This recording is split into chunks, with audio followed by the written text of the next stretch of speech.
resume recording. All right, we got it going. All right, so we got a couple more people jumping in. So you have a couple of tasks to do. We are going ahead with this. We have just a short time. And so the idea of starting with an engaging phenomenon is something that then GSS calls for. And so we're practicing what we know is good practice. And this is actually one of the activities of the 12 activities in the series of activities with it. So let me just advance this. So this is the first OSTA webinars of this school year. It's all around the idea of wonder and discovery, focusing on elementary. And the big idea behind it is that we want to look at the NGSS, especially the practices, the science and engineering practices, to create rich and effective STEM literacy learning experience for all students. I'm Carol Biskupik-Knight. I am leading the webinar today. I am on the Oregon Science Teachers Association board. I am part of Region 1, which is the Multnomah County, Washington County metro type area. This year, I'm a fourth grade teacher. I am at a school in Beaverton called Sato Elementary. I am starting my 31st year in Beaverton and my 41st year in education, and all at elementary, except then for about 10 years, I worked at the district level and Portland State level as an elementary science specialist. I had been part of the previous NGSS content review team and am part of this year's or this next round of reviewing of their standards. So I've had lots and lots of experience with this, and I have the privilege of putting into practice all that district level and state level and some national level work into practice as a fourth grade teacher. This is some of the things to share with you that Beaverton School District had developed last year. This particular webinar is free. We wanted to have this first one free for participants. We'd love to have you become an OSTA member.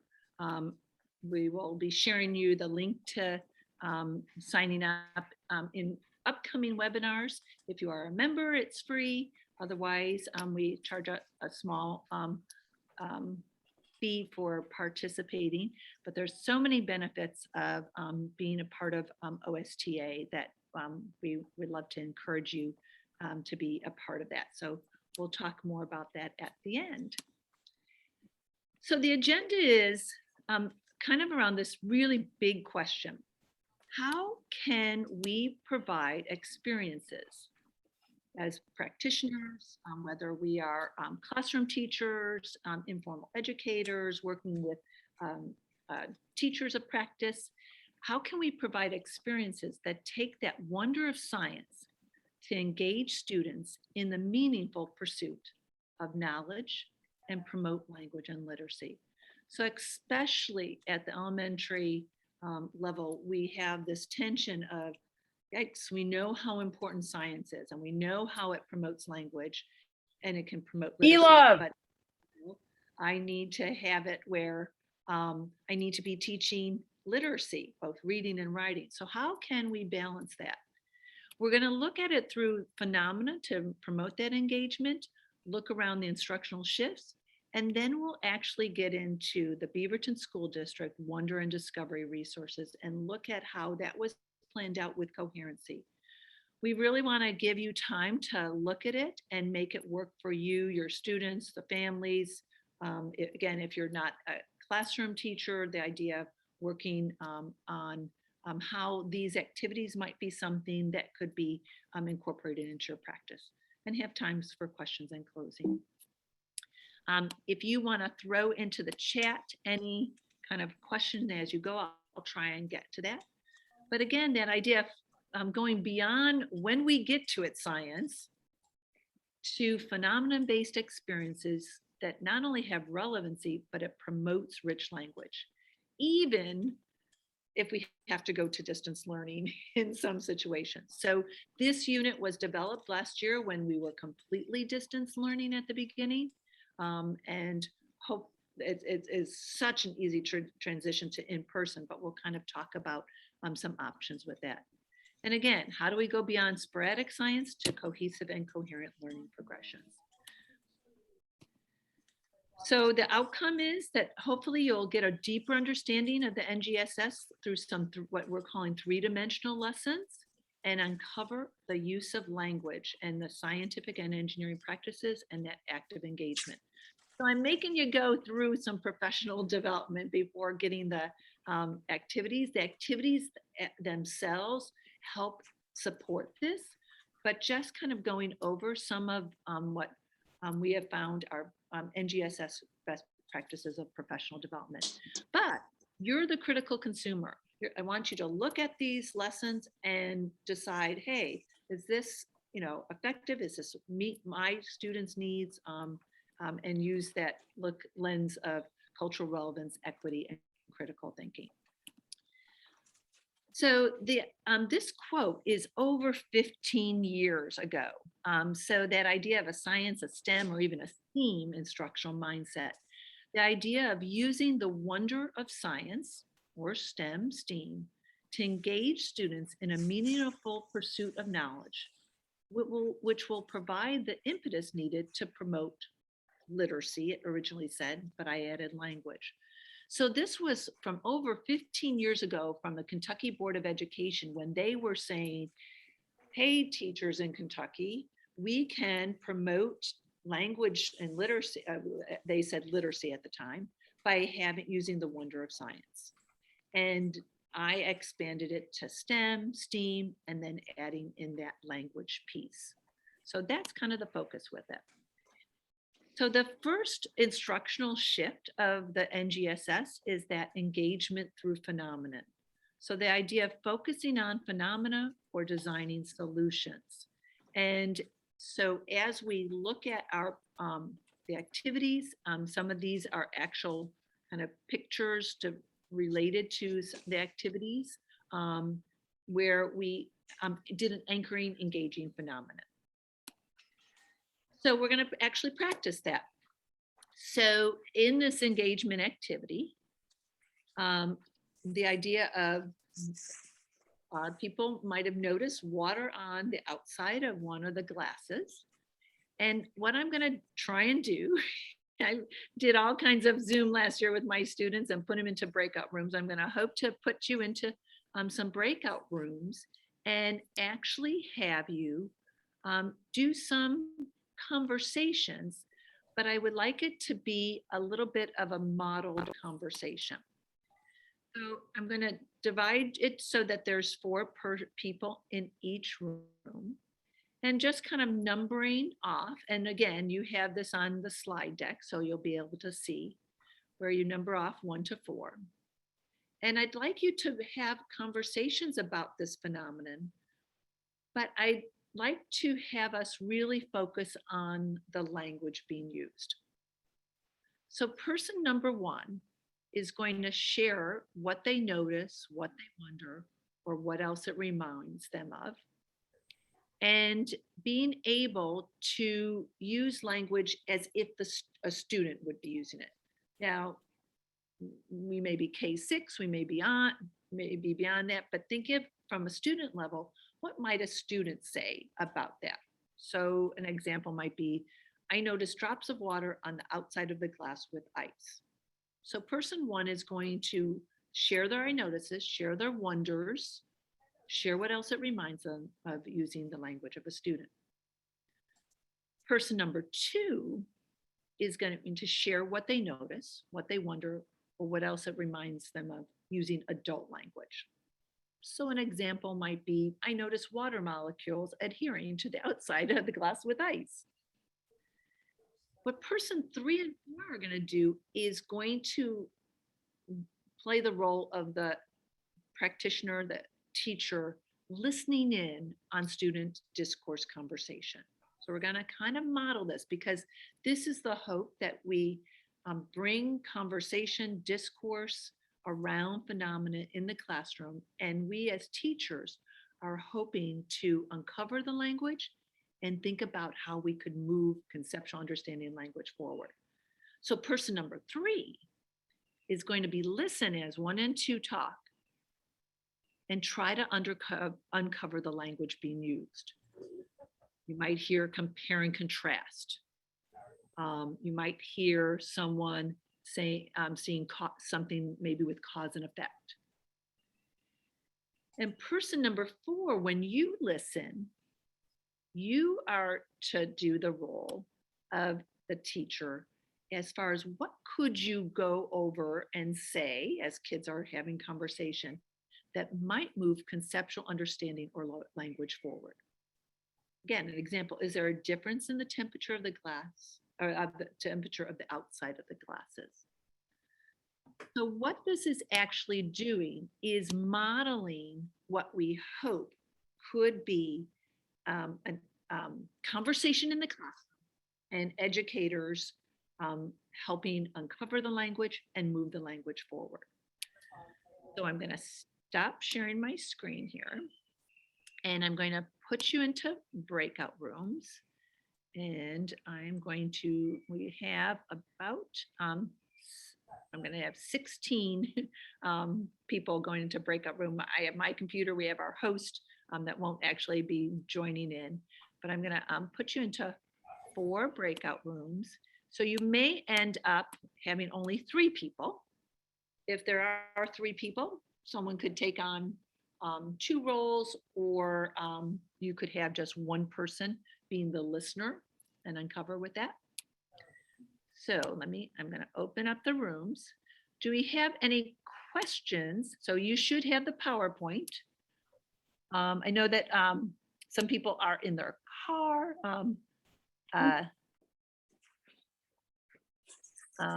Yes, so the recording will be available after the session. You coming to this session gets you that copy of the recording.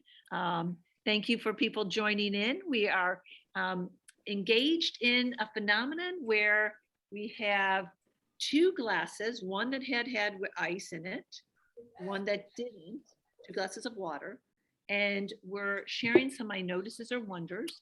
There was a video that Tiffany just kind of put into a link that you can kind of have going as you're doing it. And we're going into breakout rooms and having conversations about what you notice, what you wonder, what else it reminds you of people doing different roles.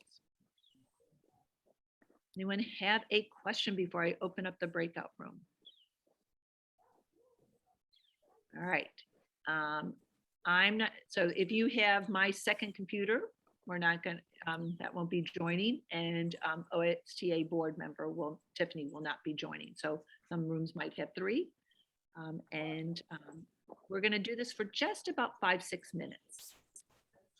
All right, here we go. Join the breakout room.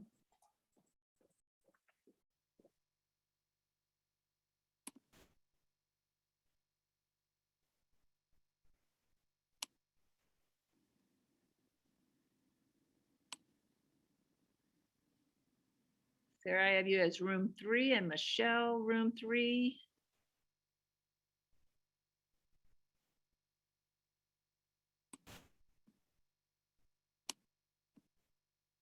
Michelle, you there by chance?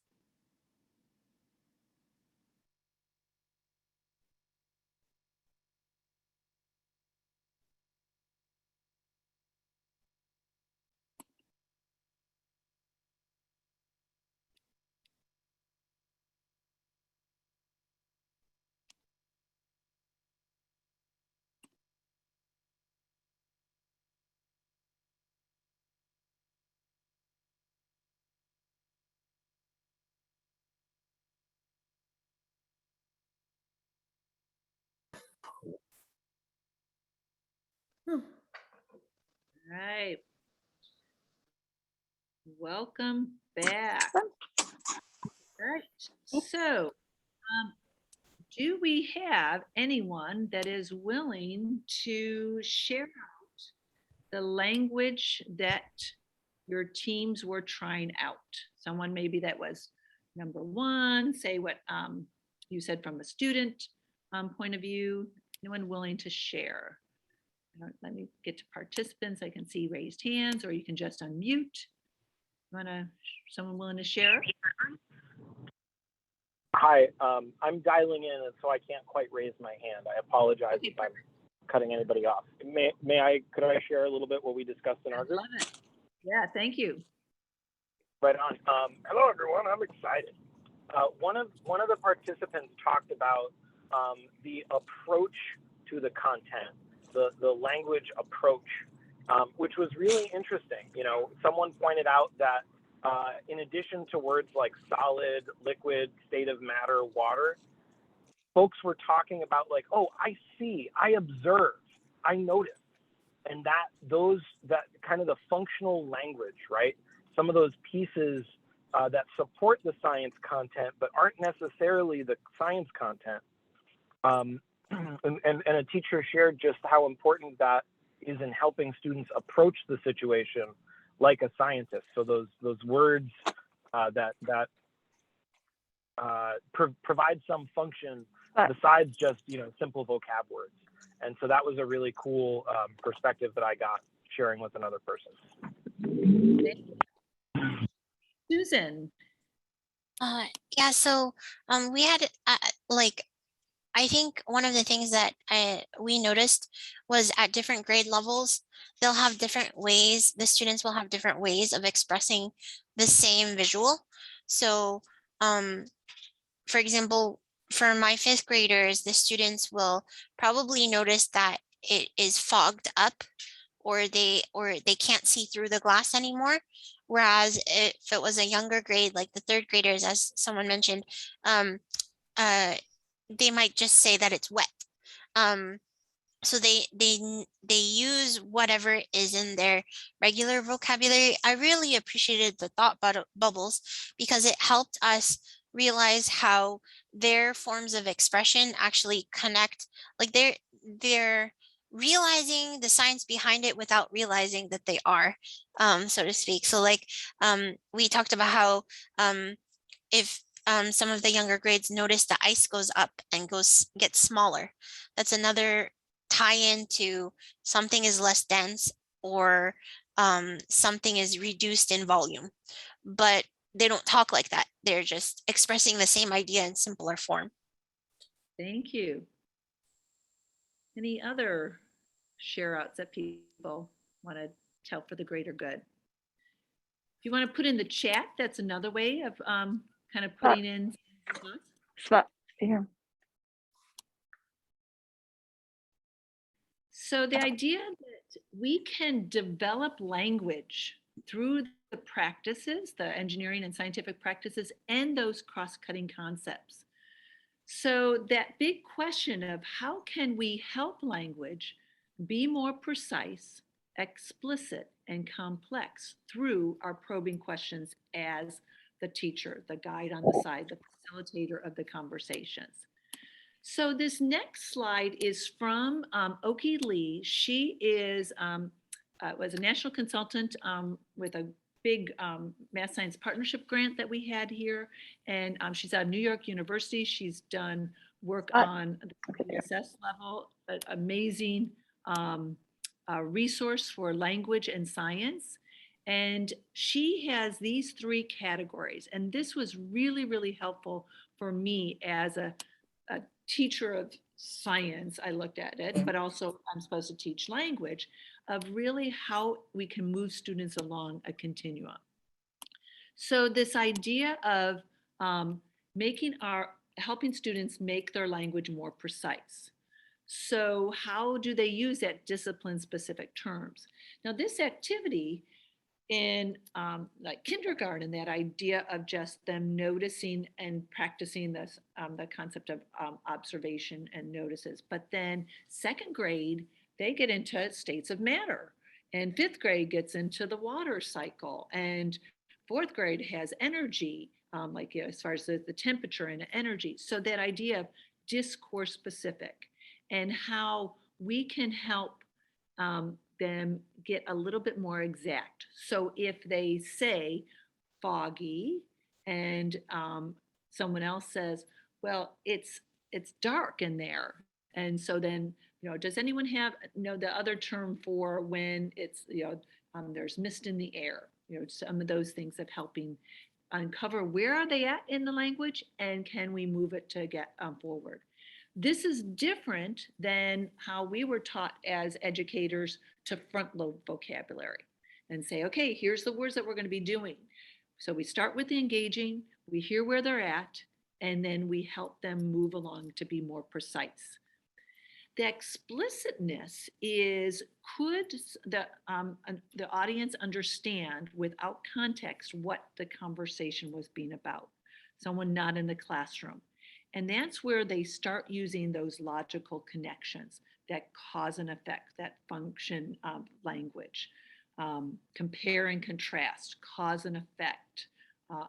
So those, the sequencing.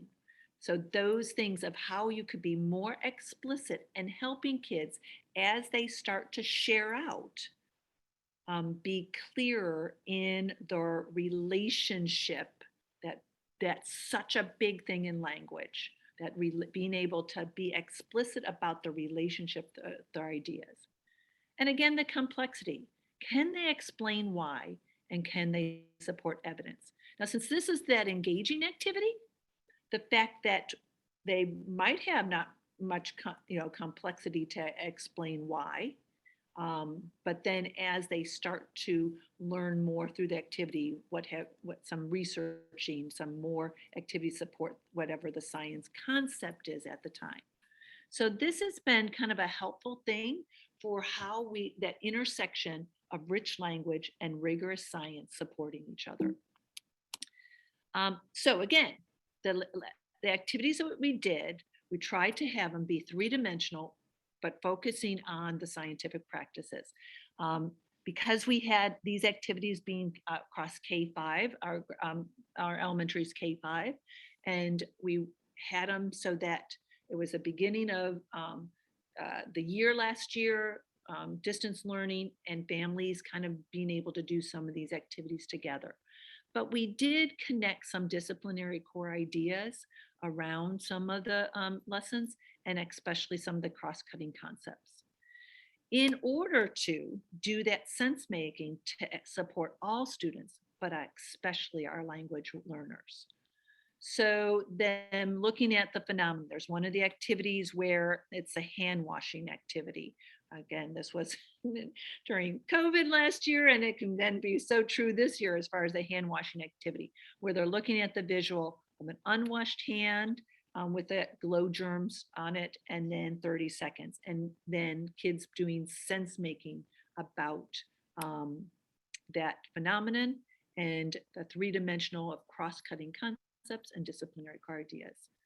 And then this is just that visual of the intersection of the phenomena and three-dimensional learning, the 8 scientific and engineering practices, and then the 4 disciplinary core ideas, and then the 7 cross-cutting concepts. We did try to build some coherency. When you're looking at a year long or K-5 or K-12, that idea of coherency, that standards have some coherency built in amongst a grade level band, a specific grade level band, K-12, and then that coherency within a unit. So we try to build that on.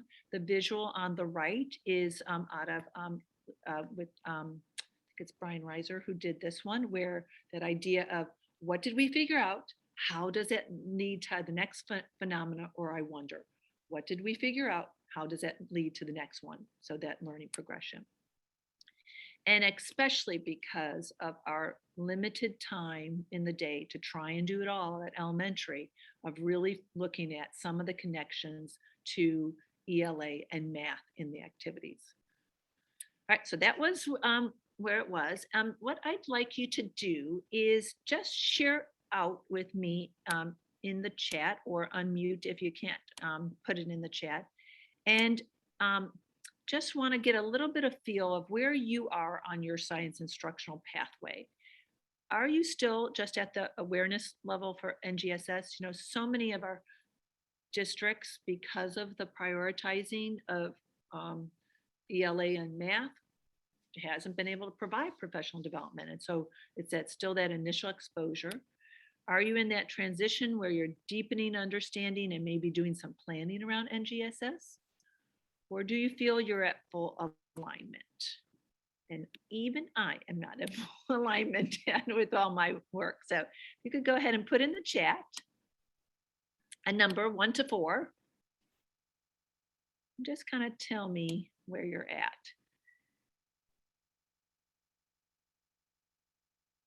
Thank you.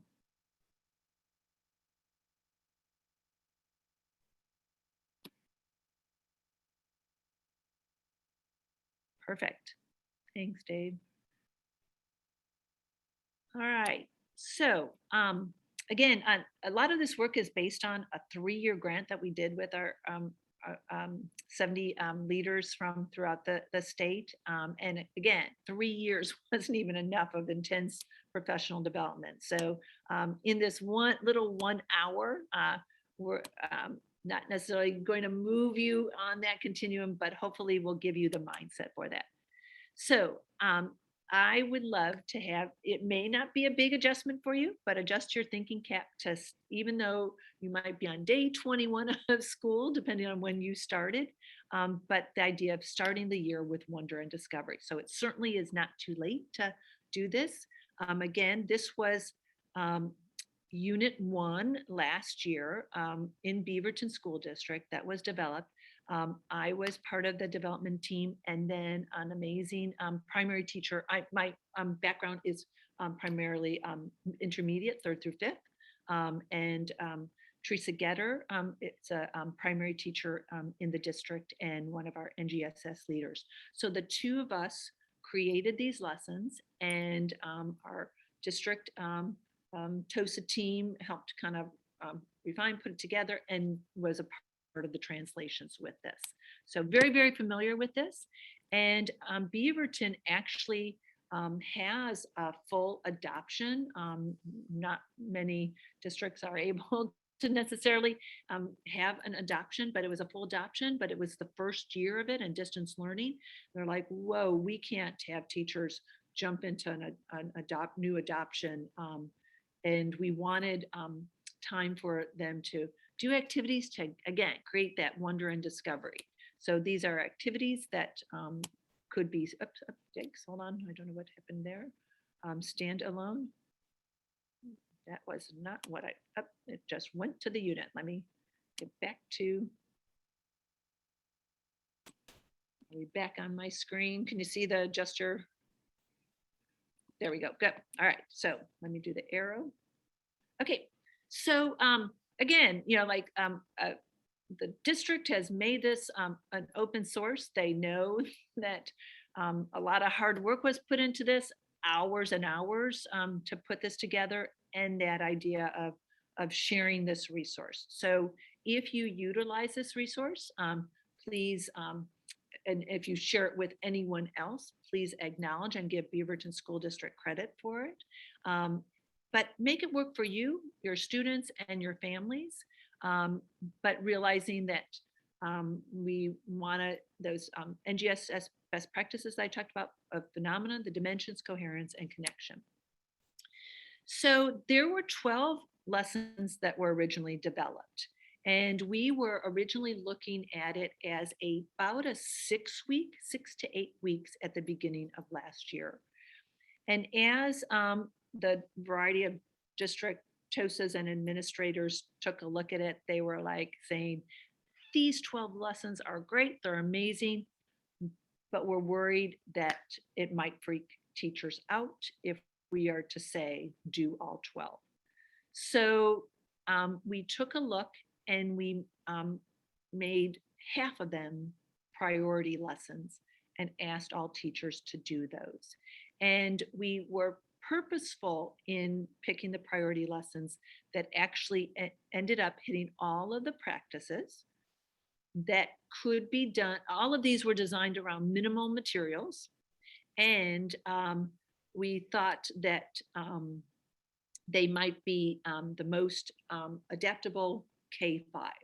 So some of the activities might call for just a little bit more teacher involvement, family involvement, conversations. So the fact I left the priority part on there just to kind of let you know that if you were deciding to do this and picking and choosing, you might to go that path also.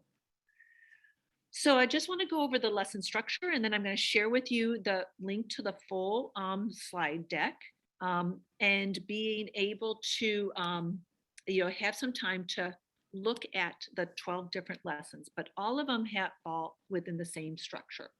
So it has the title of the lesson, it has the key teaching points, the phenomenon that we set it around, and the instructional focus around which practice and which cross-cutting idea. And this linked to the NGSS document that explains that practice or that cross-cutting concept deeper. We tried to have a literacy connection with all of them that was digital, that teachers didn't have to have the book. But we wanted to have that literacy connection that could also be an extension. And then remember how I made you go through kind of some conversations of what are some probing type of questions? We wanted to provide teachers for each of the lessons with a prompt, maybe some of that, again, that language prompt, that conceptual prompt for that. And then we didn't want to make this real high accountability as far as student product because we just didn't know where things were, but that we did want to give a suggestion on what might be a product or something that kids could share out. We had Seesaw platform, and some of the lessons were put on Canvas platform, but all of them have a student slide deck. So that and that slide deck we put into Seesaw. So that idea of if it was an asynchronous, a separate task that students did, that they had this slide deck, and on the Seesaw we even did some recordings of it. And then there was the teacher slide deck. That was a link, and all the lessons, there's a link to a teacher slide deck, again, that we did hours and hours of work on, that to really almost provide for the teachers a step-by-step option for how to go through it, the lesson. So that's the structure. Each of the lessons has this template. I had given you, I think, the first 3 lessons on the activity sign up link for you to kind of get the idea with that. So again, teacher slide deck, student slide deck, and a Seesaw. So here's an example of the lesson number 2, plan a hand washing investigation.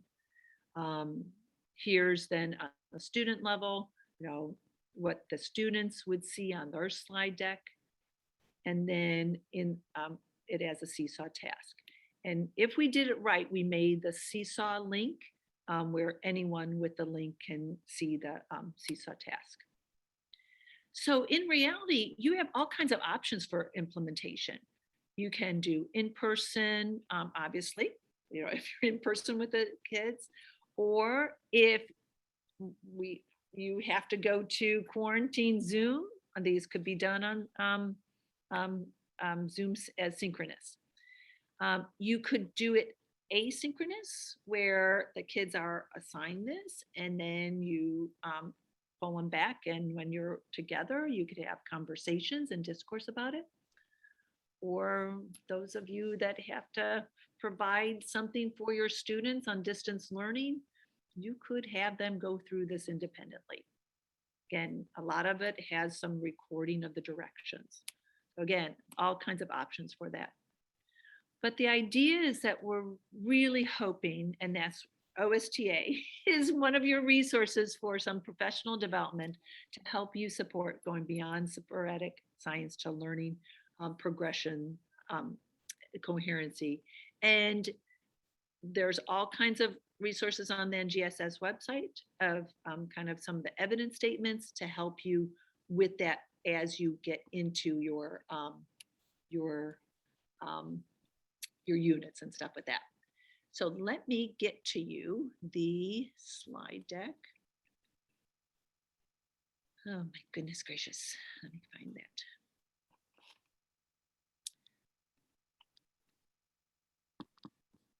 All right, so I'm going to stop sharing here. And what I'm going to provide for you is the link to the slide deck. I know that there were a couple people that wanted the Spanish version of that, and I can also put that link in there.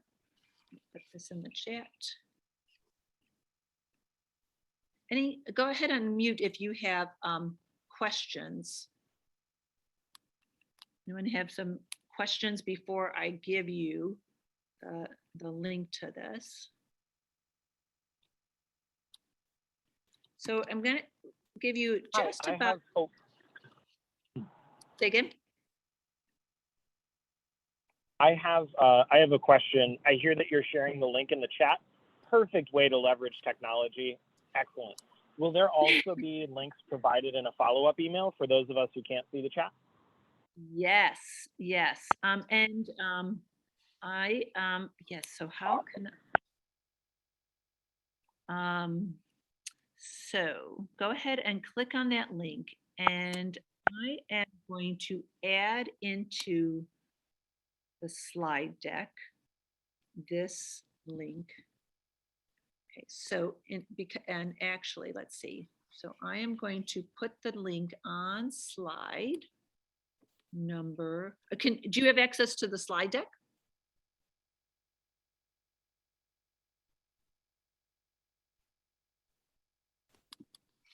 And give a shout out if you are not able to open it up.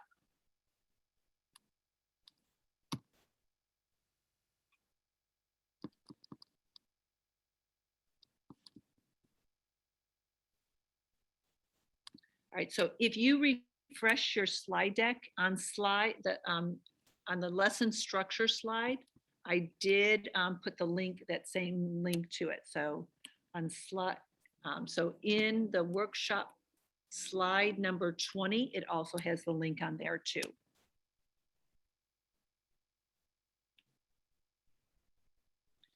So go ahead and start clicking on the lessons. Is there anyone that wants the Spanish? They weren't able to translate all the Spanish, all of the lessons into Spanish. They just did the priorities. Does anyone need? Susan, do you see the link now for? So is it the lesson, the document that you just sent? Yeah, so the science launch unit up and. Okay.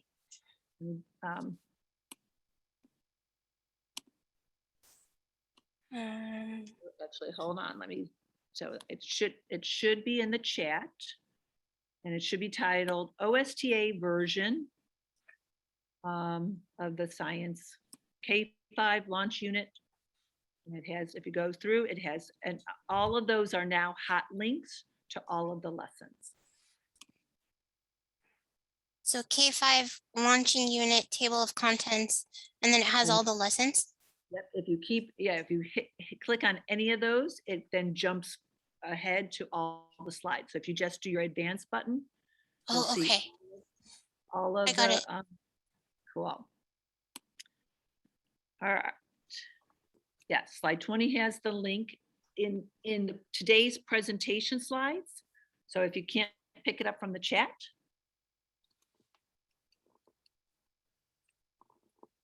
So pick a lesson. Again, we also tried to balance out some physical science ones, some earth science, some life science. So we definitely had at least 2 engineering design.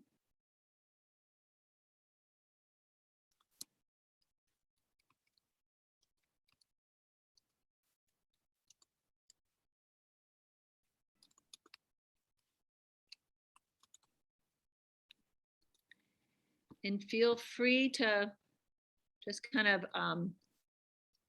because we're a smaller group, go ahead and ask some questions as you're looking through. Hopefully everyone has that link.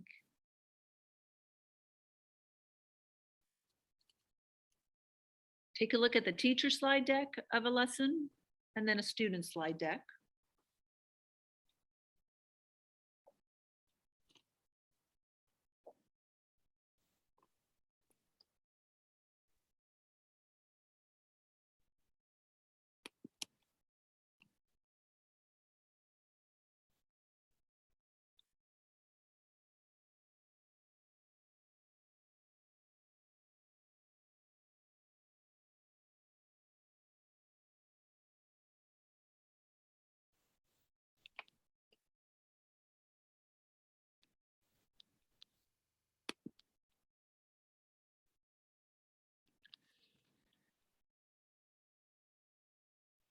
So the first one is an observation using either jeweler loops or magnifying glasses.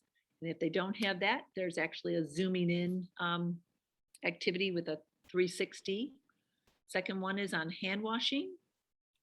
The third lesson is that water activity that we just did. We tried to have it where like the challenges, like there was level 1 challenge, level 2 challenge, level 3, again, because we made this K-5, siblings working together.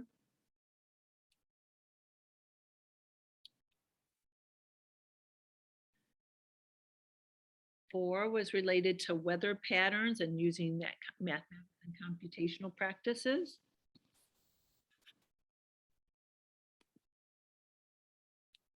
More observing the world around us, the nature thing of going outside and observing.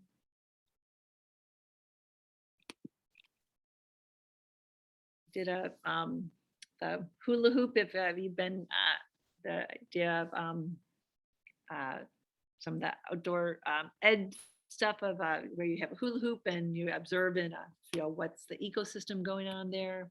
Can you catch an ant? Adopt a tree. Lesson 8, skydiving with iFly. It's actually videos of me doing iFly. Why did I float? Why did I float the first time? And a certain length of time, and what did I do the second time that allowed me to do it better? And then they do with a model little helicopter.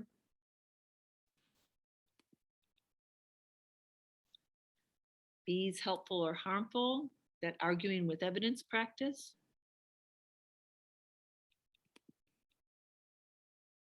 Call to action in lesson 10, evaluating and communicating. And then the last two related to engineering design.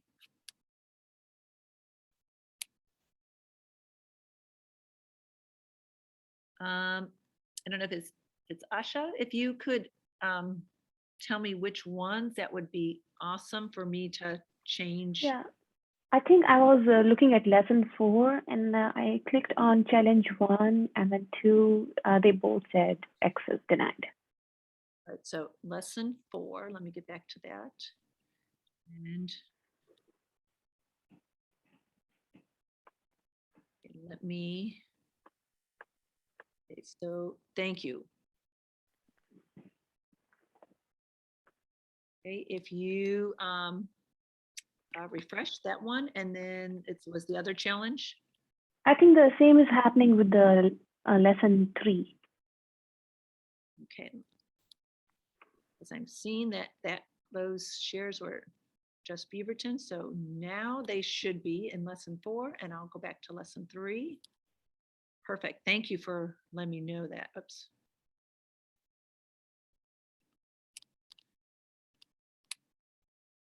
All right, so on lesson 3, I'm updating those links as we speak. So we just have a couple more minutes. It would be awesome if you, there's a little survey on one of the second to last slide. of just kind of, what resources, as we're planning future OSTA. Beaverton actually also had done a lot of homegrown lessons before we got a new adoption that I was a part of recruiting teachers for full units, K-2 primarily, but then some upper grade ones. That if you're like, gosh, is there more for some activities if you don't have a set curriculum? So I'm going to go to share my screen. So I did update those links. Keep me posted. Yep, I'm going to put the survey in the chat. Thank you. So the idea of we are here at OSTA to support you. I am also, because of the hours of work that I had put in on a lot of things, I feel very comfortable being a resource to you. Let me put in the chat here. This is the survey link. And then the last slide. So this is the link to the survey. I'm going to quick share my screen here again. Oops.